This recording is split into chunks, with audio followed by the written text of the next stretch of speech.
我抵押婚房贷款300万，打通高山翠桃供应链，以高于市场价8%的价格兜底收王家村所有桃子，却被村民骂吸全村血的黑心老板。转头他们自己拉去市场卖烂大半，哭着求我收拾，我只冷冷回了3个字。中秋前3天，王家村的文化广场灯火通明，我自掏腰包请了县城最好的酒楼师傅，在广场摆了整整20桌流水席，鸡鸭鱼肉14道硬菜摆得满满当当，连桌上供大家敞开喝的都是我特意从市里拉回来的整箱五粮液，每桌还放了2条软中华，供男人们随意炒。果盘里摆着进口的车厘子和阳光玫瑰。广场中央的大屏幕上正放着热闹的中秋晚会，歌声和笑声交织在一起，整个村子都沉浸在丰收的喜悦里。孩子们在广场上追逐打闹，老人们坐在桌边嗑着瓜子聊天。我端着酒杯走到广场中央，对着满场的乡亲举起杯子。长根叔，各位长辈、乡亲们，这杯我敬大家，祝咱们王家村今年翠桃大丰收，家家户户都能腰包鼓鼓，过个好年。我话音刚落，坐在主桌的村长王长根就放下了筷子，脸色沉了下来。小林啊，你敬的这杯酒，叔喝着超新啊！我心里猛地一沉，握着酒杯的手不自觉地紧了紧。来了，这半年来，只要一涉及翠桃的收购标准和价格调整，王长根就会带着几个刺头，把当年全村凑800块钱送我上大学的事搬出来。这笔钱在当年确实是雪中送炭，我这辈子都不敢忘。可这些年，我给村里修了3公里的水泥路，建了标准化的卫生所，装了全村的太阳能路灯。今年更是抵押了自己在市里的婚房，贷款300万，建了冷链库，打通了从大山到1线城市的水果供应链。我做这一切，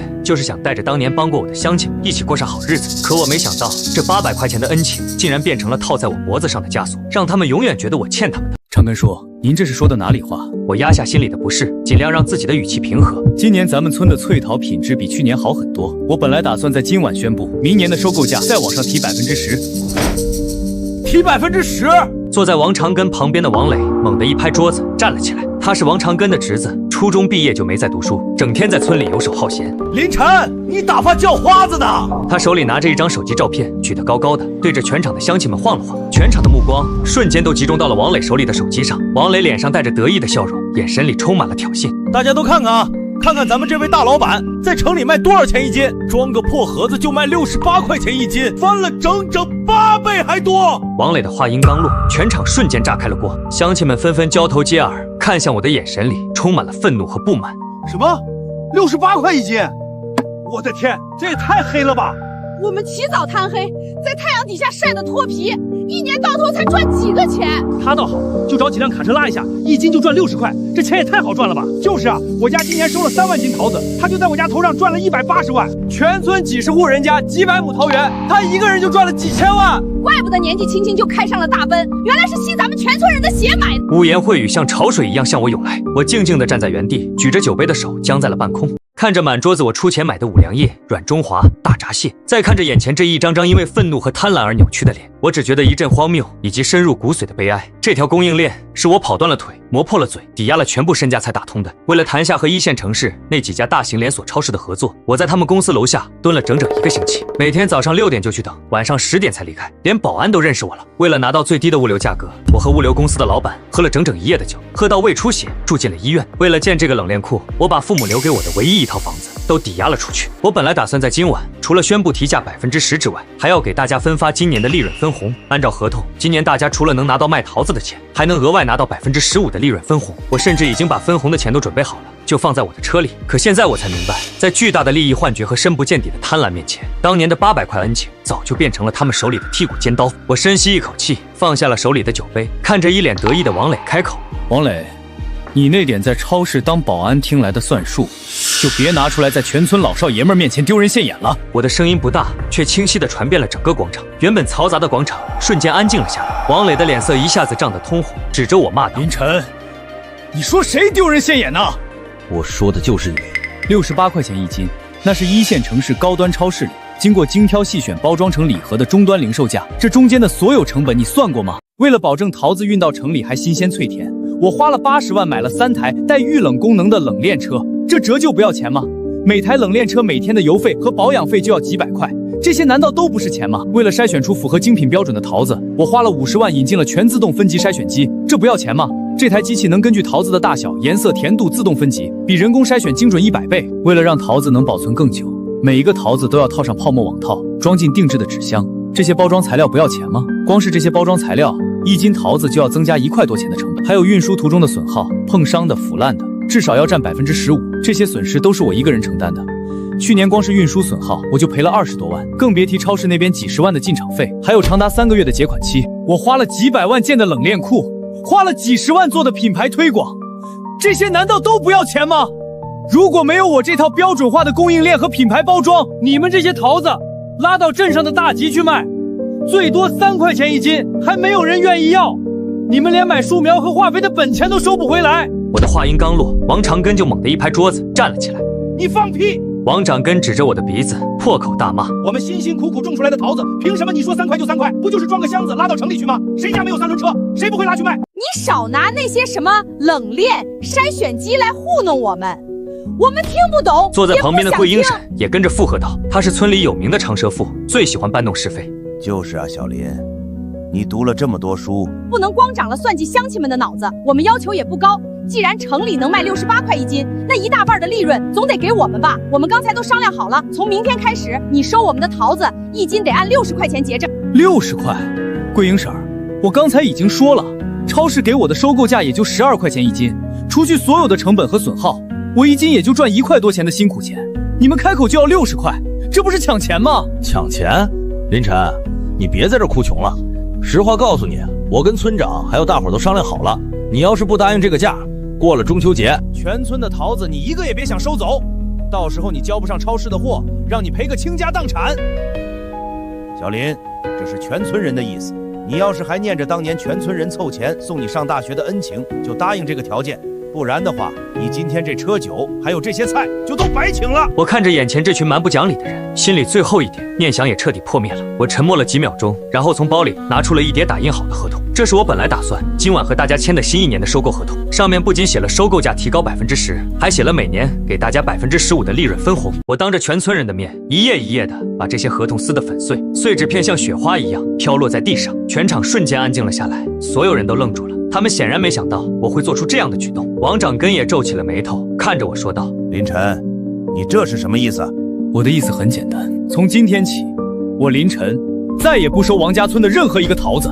你们的桃子想卖给谁就卖给谁，想卖多少钱就卖多少钱，我再也不掺和了。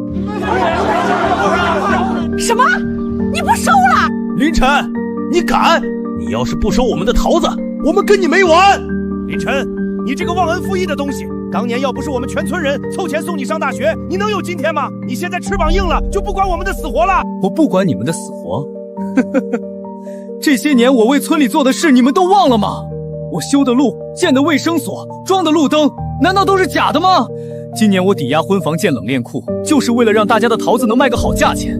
可你们是怎么对我的？你们只看到我在城里卖68块1斤，却看不到我背后付出的所有代价。既然你们觉得我赚了你们的黑心钱，那好，这个钱我不赚了。说完这句话，我转身就走。王磊冲上来想拦住我，被我一把推开。我头也不回地走出了王家村的文化广场，坐上了我的车。透过后视镜，我看到王长根和王磊带着一群村民在后面指着我的车骂骂咧咧，还有人捡起地上的石头向我的车扔了过来，石头砸在车身上，发出咚咚的响声。我没有理会，踩下油门离开了这个我生活了20年的地方。车行驶在蜿蜒的山路上，窗外的月光洒在地上，一片惨白。我看着窗外熟悉的风景，心里五味杂陈。这里有我童年的回忆，有我青春的足迹，还有当年全村人对我的恩情。可现在，这一切都被贪婪和无知毁掉了。回到市里的公司，已经是深夜11点多了。我的助理小张还在办公室等我，他看到我脸色不好，连忙过来问我怎么了。我把今晚发生的事情简单的跟他说了一遍。小张听完，气得直跺脚。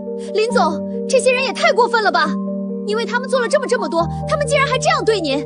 不收就不收了，咱们又不是离了，王家村的桃子就活不了了。我点了点头，深吸一口气。你说的对，离了他们，咱们照样能把生意做好。你现在立刻联系邻村的李家庄和赵家庄，跟他们说，我们愿意以高于市场价10%的价格收抵收他们所有的催桃，而且只要品质达标，我们还可以和他们签长期的收购合同。小张眼睛一亮，连忙说道：好的，林总，我现在就去办。李家庄和赵家庄也种了很多翠桃，只是因为交通不便，没有稳定的销路。往年他们的桃子大部分都只能拉到镇上的大集去卖，价格很低，还经常卖不出去。很多桃子最后都烂在了树上，村民们只能眼睁睁地看着1年的血汗钱打水漂。现在听说我们愿意高价兜底收购，还签长期合同，他们肯定会非常愿意的。果然，不到1个小时，小张就兴奋地跑过来告诉我：林总，成了！李家庄和赵家庄的村长都答应了，说明天就带村民代表过来签合同。我点了点头，心里却没有丝毫的喜悦，只有一种说不出的沉重。我想起了王家村的那些村民，不知道他们现在在做什么，是不是还在为即将发大财而沾沾自喜？第二天一早，李家庄和赵家庄的村长就带着10几个村民代表来到了我的公司，我亲自接待了他们，和他们详细说明了收购的标准和价格。当他们听到我们愿意以高于市场价10%的价格兜底收购，还签3年的长期合同时，都激动得不行。林总，真是太感谢您了。往年我们的桃子都愁卖，只能贱价处理，有时候甚至烂在树上。现在有了您的收购，我们终于不用担心了。是啊，林总，您真是我们的大恩人啊！以后我们村的桃子全都卖给您。我笑了笑，大家不用客气，这是双赢的事情。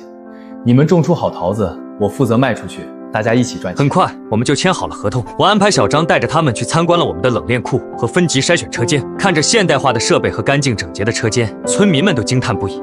原来卖个桃子还有这么多讲究啊！怪不得林总能把桃子卖到城里去，这可不是随便拉去就能卖的。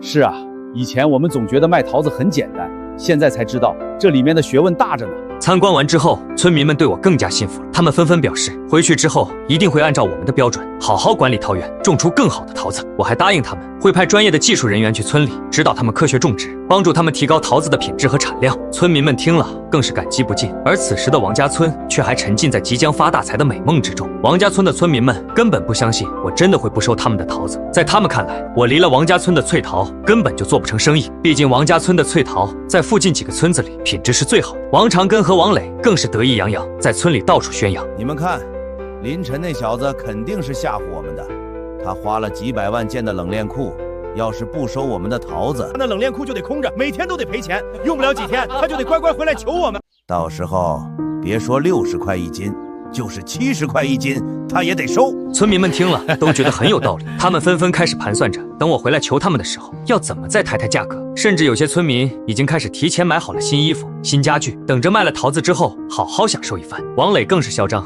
直接在村里的微信群里发了一条消息：大家都把桃子看好了，谁也不许偷偷卖给林晨。等他回来求我们的时候，我们一起抬价，争取卖到70块一斤。群里的村民们纷纷点赞附和，一片喜气洋洋。他们完全没有意识到一场巨大的灾难正在向他们逼近。转眼就到了桃子成熟的日子，王家村的脆桃挂满了枝头，红彤彤的一片，看起来十分喜人。微风吹过，桃香四溢，整个村子都弥漫着桃子的香甜气息。村民们看着满树的桃子，心里乐开了花。他们都觉得自己马上就要变成有钱人了。王长根召集了全村的村民在文化广场开会，大家都听好了，现在桃子已经熟了，林晨那小子还没来求我们，说明他还在硬撑。咱们不用急，先把桃子摘下来，存放在家里，等他撑不住了，自然会回来找我们的。到时候咱们就可以狮子大开口，要个好价钱。村民们都纷纷点头同意，于是大家开始热火朝天的摘桃子，家家户户都出动了，男女老少齐上阵，忙得不亦乐乎。天还没亮，大家就背着竹篓上山了，直到天黑才回来。虽然很累，但每个人的脸上都洋溢着幸福的笑容。只用了3天时间，全村的桃子就都摘完了。家家户户的院子里都堆满了红彤彤的脆桃，像一座座小山一样。看着院子里的桃子，村民们的心里充满了期待。可1天过去了，2天过去了，1个星期过去了，我还是没有出现。别说我本人了，就连我的公司的一个员工都没有来过王家村。村民们开始有点慌了，他们纷纷找到王长根，问他怎么办。村长，这都1个星期了，凌晨怎么还不来呀？是啊，桃子放不了多久的，再放就该烂了。大家别慌，林晨那小子肯定是在跟我们较劲，他花了几百万建的冷链库，不可能空着不用。再等几天，他肯定会来的。可又过了1个星期，我还是没有出现。村民们彻底慌了，因为脆桃的保质期很短，常温下只能保存1个星期左右。现在已经过去半个月了，很多村民家里的桃子已经开始出现腐烂的迹象。最先烂的是那些被碰伤的桃子，然后慢慢蔓延到其他桃子。看着一个个烂掉的桃子，村民们心疼得直掉眼泪。他们再也坐不住了，纷纷找到王长根和王磊。村长，这可怎么办啊？桃子都开始烂了，凌晨怎么还不来呀？是啊，磊子，你不是说他肯定会来的吗？再不来，我们的桃子就全烂完了。王长根和王磊也急得像热锅上的蚂蚁，他们也没想到我竟然真的这么狠心，说不收就不收。王磊咬了咬牙说道：说，要不我们主动联系一下林晨吧，就说我们同意按原来的价格卖给他。王长根犹豫了一下，点了点头，也只能这样了。你现在就给林晨打电话，跟他好好说说。王磊拿出手机拨通了我的电话，电话响了很久才被接通。喂，电话那头传来了我冰冷的声音。王磊深吸一口气，尽量让自己的语气林晨听起来很客气。我是王磊，那个，我们村的桃子都熟了，你看什么时候过来收一下啊？价格好商量，就按原来的8块钱1斤就行。电话那头沉默了几秒钟，然后传来了我不带任何感情的声音。我不是说过了吗？我再也不收王家村的桃子了，你们的桃子自己想办法卖吧。说完，我就直接挂断了电话。王磊拿着手机愣在了原地，他没想到我竟然真的这么绝情。村民们看到王磊的表情，就知道事情不妙了。怎么样，磊子？凌晨怎么说？他是不是答应过来收了？王磊摇了摇头，苦着脸说道：“他说，他再也不收咱们村的桃子了。”什么？村民们瞬间炸开了锅。他怎么能这样啊？他不收我们的桃子，我们怎么办啊？这些桃子可是我们1年的血汗钱啊！都怪你，王磊，都是你出的馊主意，非要抬价到60块1斤。现在好了，凌晨不收了，我们的桃子都要烂在家里了。就是啊，都怪你，还有你，村长，是你带头跟凌晨作对的。你说他肯定会回来求我们的，现在呢，你赔我们的桃子！村民们越骂越激动，纷纷围了上来，要找王长根和王磊算账。王长根和王磊吓得脸色发白，连忙挤出人群，跑回了自己家。他们把门锁得死死的，任凭村民们怎么敲门，怎么骂，都不敢出来。看着满地烂掉的桃子，村民们终于意识到他们犯了一个多么愚蠢的错误。可现在后悔已经晚了，桃子不能再等了，再等下去就真的全烂完了。村民们没有办法，只能自己想办法卖桃子。他们家家户户都出动了，开着3轮车，拉着桃子去镇上的大集上卖。天还没亮，他们就出发了，希望能占个好位置。可他们很快就发现，事情根本没有他们想象的那么简单。镇上的大集上到处都是卖桃子的，不仅有附近村子的，还有外地来的批发商。桃子的价格低得离谱，最好的桃子也只能卖到3块钱1斤，稍微有点瑕疵的只能卖到1块钱1斤，甚至5毛钱1斤，而且根本就没人买。很多村民在大集上蹲了一整天，连10斤桃子都没卖出去。太阳火辣辣的晒着，桃子在太阳底下晒了一天，又烂了不少。看着一车车拉出去，又一车车拉回来的桃子，村民们欲哭无泪。桂英婶坐在自家院子里，看着满地烂掉的桃子，哭得撕心裂肺。我的桃子呀，这可是我1年的血汗钱啊！我家孩子还等着卖桃子的钱交学费呢，这可怎么办啊？她的丈夫坐在旁边，一根接一根的抽着烟，一句话也不说。其他村民的情况也都差不多，家家户户都堆满了烂桃子，整个村子都弥漫着一股腐烂的酸味。就在村民们绝望的时候，有人突然想到了一个办法，要不我们拉到城里的超市去卖吧？凌晨不是说城里的超市能卖68块1斤吗？我们直接拉到城里去卖，不就能卖个好价钱了吗？村民们一听，眼睛都亮了。对呀，我怎么没想到呢？凌晨能拉到城里卖，我们为什么不能？说干就干，村民们纷纷回家，把还没烂的桃子装上车。他们把烂掉的桃子挑出来扔掉，只留下最好的那些。几十辆3轮车浩浩荡荡地向城里出发了。他们一路上都在憧憬着能把桃子卖到68块1斤，赚大钱。可当他们来到城里的超市时，却被超市的保安拦在了门口。干什么的？这里不让摆摊。保安大声喝道：“我们是来卖桃子的。”一个村民连忙说道：“我们的桃子是高山脆桃，可甜了，能卖68块1斤呢。”保安听了，忍不住笑了出来。我们超市的桃子都是有固定供应商的，不收小户的桃子。你们赶紧走吧，别在这儿挡着路。村民们不死心，又去了好几家超市，可结果都是一样的，没有一家超市愿意收他们的桃子，他们甚至连超市的大门都进不去。就在村民们走投无路的时候，他们看到了路边有一个水果摊，水果摊的老板正在卖桃子，牌子上写着高山脆桃，10块钱4斤。村民们一看都愣住了，什么10块钱4斤？这也太便宜了吧！凌晨不是说能卖68块1斤吗？他们连忙走过去问水果摊老板：“老板，你这桃子怎么卖这么便宜啊？不是说能卖68块1斤吗？”水果摊老板看了他们一眼，说道：“68块1斤，那是精品礼盒装的，卖给有钱人的。那种桃子都是经过精挑细选的，每个都一样大，一样甜，还要包装的漂漂亮亮的。你们这种散装的桃子，最多也就卖3块钱1斤，而且还要看品质，品质不好的3块钱都没人要。”村民们听了，心里凉了半截。那老板，你收桃子吗？我们有很多高山脆桃，品质很好的，便宜卖给你。我不收桃子，我自己都是从批发商那里进货的，你们要是想卖，可以去水果批发市场看看。村民们连忙道谢，然后开着3轮车向水果批发市场赶去。可当他们来到水果批发市场时，才发现这里的情况更糟。批发市场里的桃子堆积如山，到处都是卖桃子的，价格比镇上的大集还要低。最好的桃子批发价也就2块钱一斤，而且批发商都挑3拣4，稍微有点瑕疵的都不要。他们还要检查桃子的甜度和硬度，不合格的一律不收。村民们看着自己车上的桃子，欲哭无泪。他们的桃子虽然看起来不错，但很多都已经放了半个月了，硬度和甜度都已经下降了。他们在批发市场里转了整整1天，问遍了所有的批发商，可没有一个批发商愿意收他们的桃子，要么就是价格太低，他们接受不了，要么就是批发商已经有了固定的货源，不需要再收了。眼看着天就要黑了，桃子在太阳底下晒了1天，又烂了不少，很多桃子的表皮都已经皱了，看起来一点都不新鲜。村民们没有办法，只能以1块5毛钱一斤的价格，把还能卖的桃子贱卖给了一个小批发商。一车桃子卖了不到几百块钱，连油钱和饭钱都不够。村民们拖着疲惫的身体，开着3轮车往村里赶。一路上，大家都沉默不语，气氛十分沉重，没有人说话，只有3轮车发动机的突突声。回到村里，已经是深夜了。看着院子里剩下的一大堆烂桃子，村民们终于忍不住抱头痛哭起来。早知道这样，当初就不该跟林晨抬价了。是啊，8块钱一斤多好啊，比往年都高。都怪王长根和王磊，要不是他们，我们也不会变成这样。就是啊，他们把我们害惨了。村民们越想越后悔，越想越生气，他们纷纷跑到王长根和王磊家，砸他们的门，骂他们。王长根和王磊吓得躲在家里，不敢出来。就在这时，有人突然看到了邻村李家庄的村民开着拖拉机，拉着满满一车桃子往城里的方向去了。村民们都很奇怪，连忙拦住了李家庄的村民。老李，你们这是拉着桃子去哪里啊？李家庄的村民笑着说道：哦，是王家村的乡亲啊，我们拉着桃子去林总的冷店库啊，林总派人来收桃子了，价格比市场价高10%呢。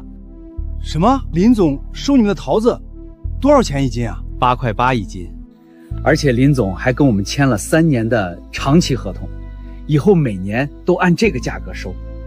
要是桃子品质好，还能再涨价呢。王家村的村民们听了，心里像被刀割一样疼。8块8一斤，比他们当初要求的60块一斤差远了。可就是这个价格，他们现在也得不到了。看着李家庄的村民脸上洋溢着幸福的笑容，王家村的村民们心里充满了嫉妒和后悔。那林总收了你们的桃子，卖多少钱一斤啊？一个村民忍不住问道。听林总说，经过筛选和包装之后，精品桃子能卖到68块一斤。不过那都是林总的本事，我们不管。我们只要能拿到8块8一斤的收购价，就已经很满足了。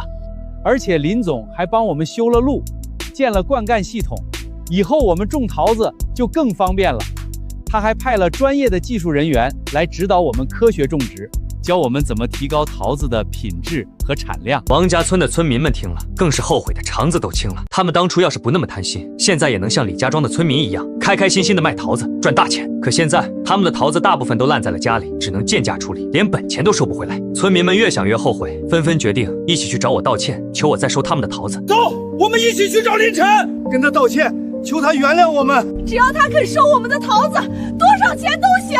对，多少钱都行。村民们纷纷响应，于是王长根带着全村的村民浩浩荡荡的向市里我的公司出发了。他们每个人手里都提着一篮最好的桃子，准备送给我当见面礼。一路上，大家都在心里盘算着要怎么跟我道歉，怎么求我原谅。他们都希望我能念在当年的恩情上，再给他们一次机会。很快，他们就来到了我的公司楼下。看着气派的办公大楼，村民们都有些紧张，他们从来没有来过这么高档的地方，一个个都显得有些局促不安。王长根深吸一口气，带头走了进去。前台的接待员看到一群农民打扮的人闯了进来，连忙拦住了他们。你们好，请问你们找谁？我们找林晨林总，我们是王家村的，是他的老乡。接待员听了，连忙拿起电话给我的办公室打了过去。电话接通后，接待员简单的说明了情况，然后他放下电话，对王长根说道：不好意思，林总说他不见你们。什么？他怎么能不见我们呢？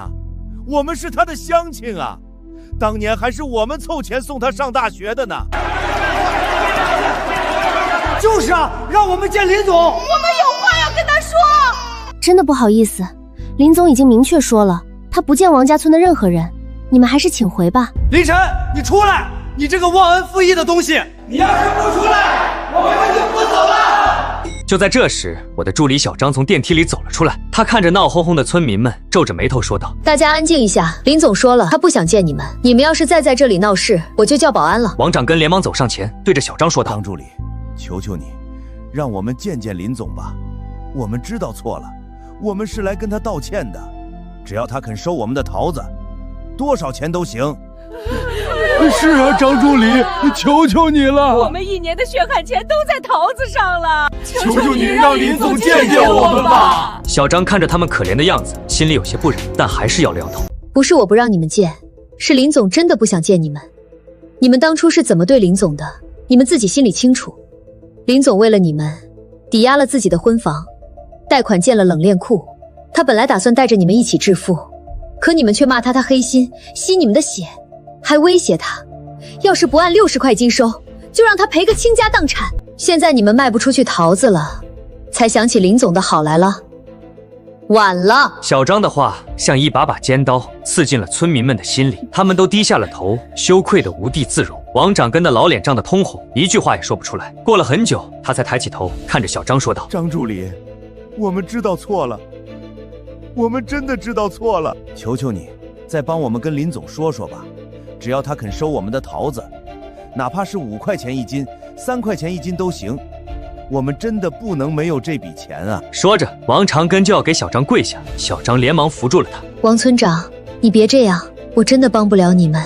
就在这时，电梯门开了，我从里面走了出来。我刚从外面谈完合作回来，穿着一身西装，手里拿着公文包。村民们看到我，都像看到了救星一样，他们纷纷围了上来，七嘴八舌地跟我道歉。林晨，对不起，我们知道错了，你就原谅我们这一次吧，求求你收了我们的桃子吧。王长根更是直接跪在了我的面前。小林，叔给你跪下了，叔知道错了，叔不该跟你抬价，不该骂你，你就看在当年全村人凑钱送你上大学的份上，再给我们一次机会吧。其他村民也纷纷跟着跪了下来。林晨，求求你了，我们给你跪下了。看着跪在地上的一群人，我心里没有丝毫的波澜。当初他们指着我的鼻子骂我黑心，威胁我要让我倾家荡产的时候，怎么没有想到会有今天？当初我撕毁合同，告诉他们我再也不收王家村的桃子的时候，怎么没有一个人站出来挽留？现在他们卖不出去桃子了，才想起我的好，才来求我。晚了，一切都晚了。我冷冷地看着他们，一字一句地说道：“都起来吧，跪也没用。”我的声音不大，却带着一种不容置疑的威严。村民们都抬起头看着我，眼里充满了期待。他们以为我心软了，会答应收他们的桃子，可我接下来的话却让他们彻底绝望了。我当初说过，我再也不收王家村的任何一个桃子，这句话永远有效。什么？王长根瘫坐在地上，面如死灰，其他村民也都愣住了，脸上的笑容瞬间消失得无影无踪。林晨，你怎么能这么绝情啊？桂英婶哭着说道：“当年要不是我们全村人凑钱送你上大学，你能有今天吗？你就这么忘恩负义吗？”忘恩负义？这些年我为村里做的事情，难道还不够吗？我修的路、建的卫生所、装的路灯，哪一样不是花的我自己的钱？这些年我前前后后为村里花了200多万，早就把当年的800块钱还清了。今年我抵押方房建冷链库，就是为了让你们的桃子能卖个好价钱。可你们是怎么对我的？你们骂我黑心，骂我吸你们的血，还威胁我要让我倾家荡产。现在你们卖不出去桃子了，就拿当年的恩情来道德绑架我。告诉你们，没用。当年的800块钱我早就已经还清了，而且还了1000倍万倍。从你们要求我按60块一斤收桃子的那一刻起，我们之间的恩情就已经断了。我的话音刚落，王磊突然从人群里冲了出来，指着我骂道：“林晨，你别给脸不要脸！我们都给你跪下了，你还想怎么样？不就是收几个桃子吗？有什么大不了的？你要是不收，我们就天天来你公司闹，让你做不成生意。”我冷冷地看着他，说道：“你可以试试，我的公司楼下有保安，楼上有监控，你们要是敢闹事，我立刻报警。到时候你们不仅卖不出去桃子，还得去派出所蹲几天。”王磊被我吓得后退了一步，不敢再说话了。我不再理会他们，转身就走。王长根连忙爬起来，拉着我的衣角，哭着说道：“小林，求求你再给我们一次机会吧，我们真的知道错了，以后我们再也不跟你抬价了，你说多少钱就多少钱。”我说过了，晚了，你们的桃子自己想办法卖吧。说完，我头也不回地走进了电梯。电梯门缓缓关上，隔绝了村民们的哭声和哀求声。我靠在电梯壁上，闭上了眼睛，心里没有丝毫的喜悦，只有一种说不出的疲惫。电梯到达1楼，小张走了进来，看着我说道：“林总，您真的不收他们的桃子吗？他们也挺可怜的。”我睁开眼睛，看着小张说道：“可怜之人必有可恨之处。当初他们那么对我的时候，怎么不可怜可怜我？我抵押了自己的婚房，每天起早贪黑，跑前跑后，就是为了带他们一起致富。可他们却只看到了我表面的风光，看不到我背后的付出。他们觉得我赚钱很容易，觉得我赚的钱都是他们的。这种人不值得同情。”小张点了点头，说道：“您说的对，要是这次您心软了，原谅了他们，下次他们还会得寸进尺的。”没错，有第一次就有第二次。这次我要是收了他们的桃子，下次他们就敢要求按100块一斤卖，到时候我只会更麻烦。而且我已经和李家庄、赵家庄签了长期合同，他们的桃子已经足够供应我的所有客户了，我根本就不需要王家村的桃子。小张点了点头，不再说话了。电梯到达我的办公室楼层，我走了出去。回到办公室，我坐在椅子上，看着窗外的车水马龙。我想起了小时候在王家村的生活，想起了当年全村人凑钱送我上大学的场景。说实话，我心里不是没有一点感情，毕竟那是我生活了20年的地方。毕竟当年全村人确实帮过我，可感情不能当饭吃，也不能成为别人道德绑架我的理由。我可以帮他们1次、2次，甚至10次，但我不能一辈子都被他们绑在王家村，当他们的摇钱树。人都是贪婪的，一旦你满足了他们的一个要求，他们就会提出更多、更过分的要求。这次的事情就是一个很好的例子。我已经仁至义尽了，我给过他们机会，是他们自己没有珍惜。既然他们选择了贪婪，那就必须承担贪婪带来的后果。想到这里，我心里的那一点愧疚也消失得无影无踪了。我拿起电话给小张打了过去。小张，你通知一下李家庄和赵家庄的村长，让他们明天把剩下的桃子都拉过来，我们要尽快把桃子发往全国各地的超市。好的，林总，我现在就去办。小张说道。挂了电话，我开始处理公司的其他事务，而此时的王家村却陷入了一片绝望之中。村民们从我的公司回来之后，都垂头丧气的，他们知道我是真的不会再收他们的桃子了。看着院子里越来越多的烂桃子，村民们欲哭无泪。很多家庭因为这件事都闹起了矛盾，夫妻吵架，婆媳不和，整个村子都笼罩在一片压抑的气氛之中。王长根和王磊更是成了全村人的公敌，大家看到他们就像看到仇人一样，都绕着走，甚至有人在他们家门口扔烂桃子，骂他们。王长根整天躲在家里，不敢出门，他后悔的肠子都青了。要是当初他没有听王磊的话，没有跟我抬价，现在全村人都能开开心心的赚大钱。可现在一切都晚了。王磊也后悔不已，他本来以为跟着王长根一起抬价能多赚点钱，可没想到最后不仅没赚到钱，还把全村人都害了。他现在在村里根本就抬不起头来，连门都不敢出。就在这时，一个坏消息传来，让村民们彻底崩溃了。天气预报说，未来3天本地将会有一场大暴雨，如果桃子再卖不出去，被雨水一淋，就会全部烂掉。村民们听到这个消息，都急得像热锅上的蚂蚁，他们再也顾不上面子了，纷纷拉着桃子去附近的村子里挨家挨户的卖。可附近的村子也都种了桃子，根本就不需要买，他们跑了一整天也没卖出去几斤。晚上，村民们都聚集在文化广场上，哀声叹气。这可怎么办啊？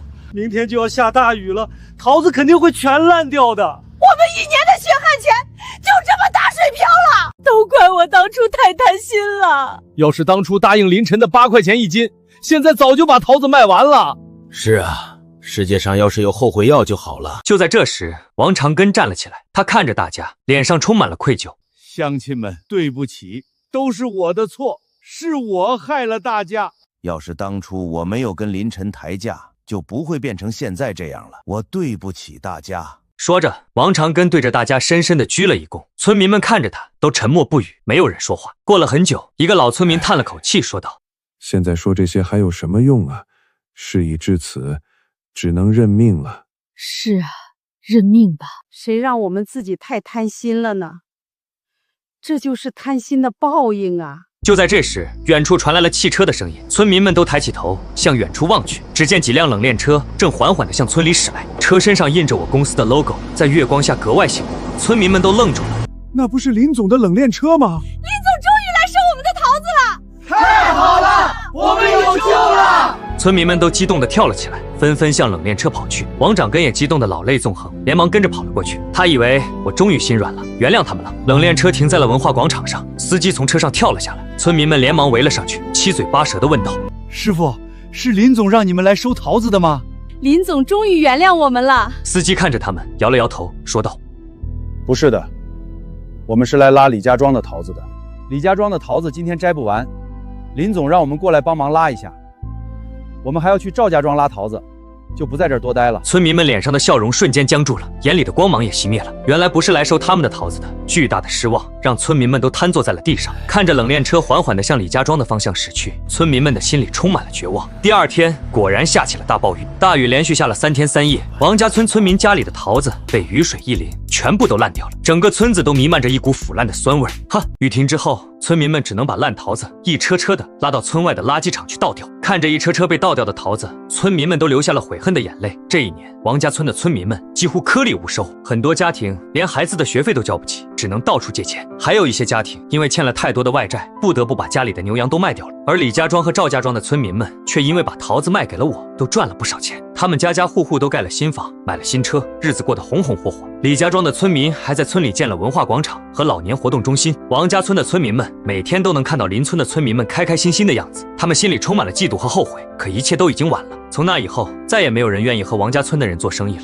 因为大家都知道王家村的人太贪心，太不讲理，和他们做生意只会给自己惹麻烦。王家村的经济从此一落千丈，很多年轻人都不愿意留在村里，纷纷外出打工，村子变得越来越冷清，越来越破败。王长根因为这件事一病不起，没过多久就去世了。王雷也在村里待不下去了，去了外地打工，再也没有回来过。而我依然在做我的水果生意，我的公司越做越大，不仅收购翠桃，还收购其他各种水果。我帮助了很多像李家庄、赵家庄这样的村子走上了致富的道路。天气预报说，未来3天本地将会有一场大暴雨，如果桃子再卖不出去，被雨水一淋，就会全部烂掉。村民们听到这个消息，都急得像热锅上的蚂蚁，他们再也顾不上面子了，纷纷拉着桃子去附近的村子里挨家挨户的卖。可附近的村子也都种了桃子，根本就不需要买，他们跑了一整天也没卖出去几斤。晚上，村民们都聚集在文化广场上，唉声叹气。这可怎么办啊？明天就要下大雨了，桃子肯定会全烂掉的。我们1年的血汗钱就这么打水漂了，都怪我当初太贪心了。要是当初答应林晨的8块钱1斤，现在早就把桃子卖完了。是啊，世界上要是有后悔药就好了。就在这时，王长根站了起来，他看着大家，脸上充满了愧疚。乡亲们，对不起，都是我的错，是我害了大家。要是当初我没有跟林晨抬价，就不会变成现在这样了。我对不起大家。说着，王长根对着大家深深地鞠了一躬。村民们看着他，都沉默不语，没有人说话。过了很久，一个老村民叹了口气，说道：“现在说这些还有什么用啊？事已至此，只能认命了。”是啊，认命吧。谁让我们自己太贪心了呢？这就是贪心的报应啊！